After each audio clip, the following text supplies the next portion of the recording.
جیسے سوامی جی نے ابھی کہا کہ اللہ تعالیٰ نے دین میں 5 ارکان بنائے. پہلا کلمہ پڑھنا، دوسرا نماز، تیسرا زکوٰۃ، چوتھا روزہ رکھنا، 5واں حج کرنا. تو سوال یہی آتا ہے کہ حضور اکرم صلی اللہ علیہ وسلم نے ہم کو یہ 5 ارکان جو بتائے ہیں،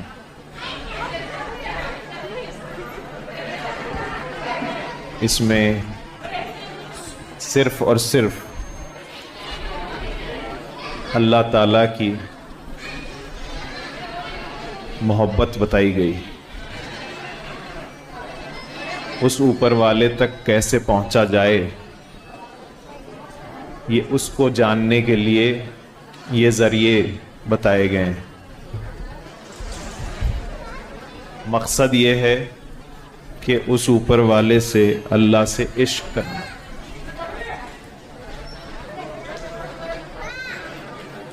بھوک پیاس کو اہمیت دی گئی ہے چونکہ وہ ایک انسانی جسم کا تقاضا ہے. جیسے سوامی جی نے کہا کہ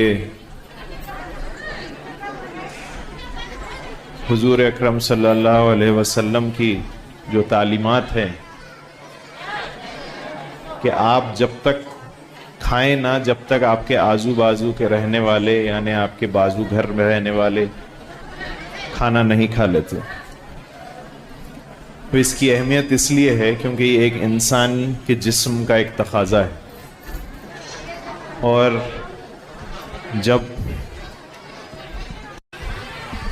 جب انسان کو بھوک لگتی ہے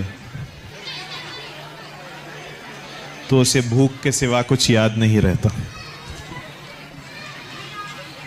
تو اللہ تعالیٰ نے حکم دیا کہ اگر تمہیں نماز بھی ادا کرنی ہو اور تمہیں بھوک لگ رہی ہے تو پہلے کھانا کھاؤ پھر نماز پڑھو.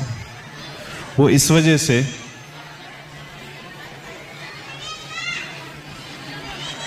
کیونکہ اللہ تعالیٰ یہ چاہتا ہے کہ تم اسے صرف ضرورت کے وقت یاد نہ کرو، اس سے سچا عشق ہونا چاہیے. اور وہ جب ہونا چاہیے جب تم ہر چیز سے فارغ ہو جاؤ اور تمہیں کسی چیز کی ضرورت نہیں ہو، جب تم اللہ سے عشق کرنے کی ضرورت. تو وہ عشق حقیقی ہے.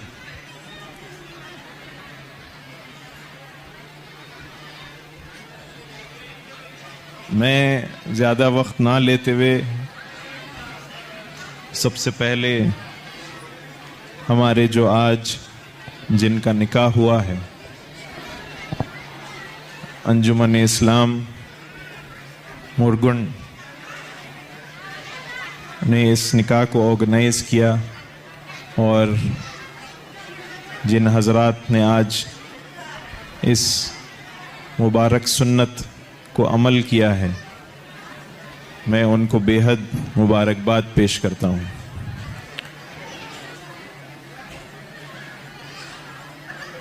قرآن میں بتایا گیا ہے کہ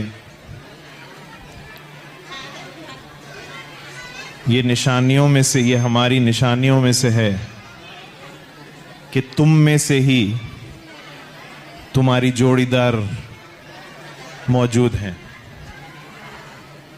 اور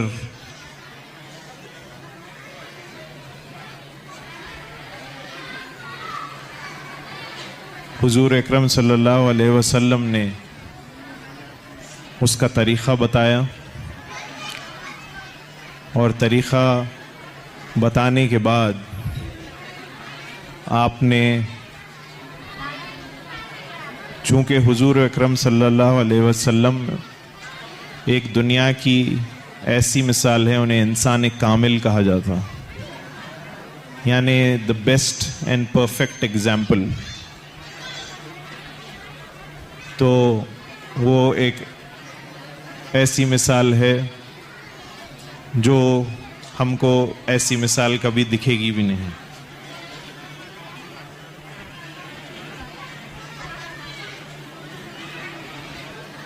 سرکار نے فرمایا کہ جو تم مسلمانوں میں سے وہ سب سے اچھا انسان وہی ہوگا، جو سب سے اچھا مسلمان وہی ہوگا جو اپنے بیوی کے ساتھ اچھا سلوک کرے۔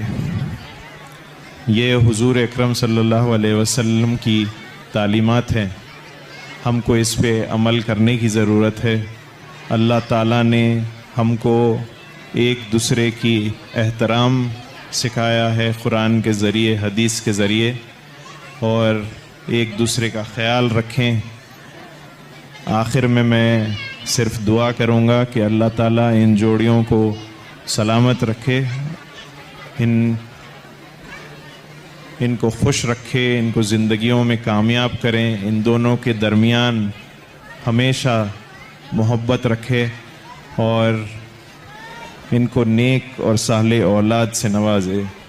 میں پھر سے تاج الدین صاحب کا شکریہ ادا کرتا ہوں کہ انہوں نے مجھے یہاں دعوت دی، اور اس مبارک دن جہاں بہت سارے شادیاں عمل میں آئی ہیں، بہت سارے نکاح عمل میں آئے ہیں، اللہ تعالیٰ ان سب کو مبارک کرے۔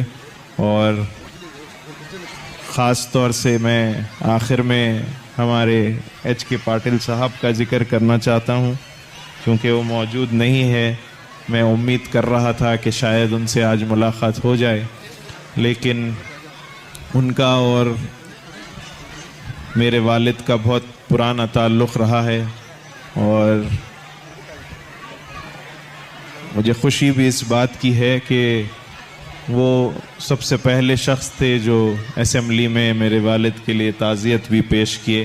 میں ان کا شکریہ ادا کرتا ہوں، اور ڈی آر پاٹل صاحب کا بھی شکریہ ادا کرتا ہوں، اور ساتھ ہی ساتھ جتنے حضرات یہاں پر آئے ہیں اور میرا استقبال کیا، میں ساروں کا شکریہ ادا کرتا ہوں۔ وآخر الدعوانا ان الحمد للہ رب العالمین۔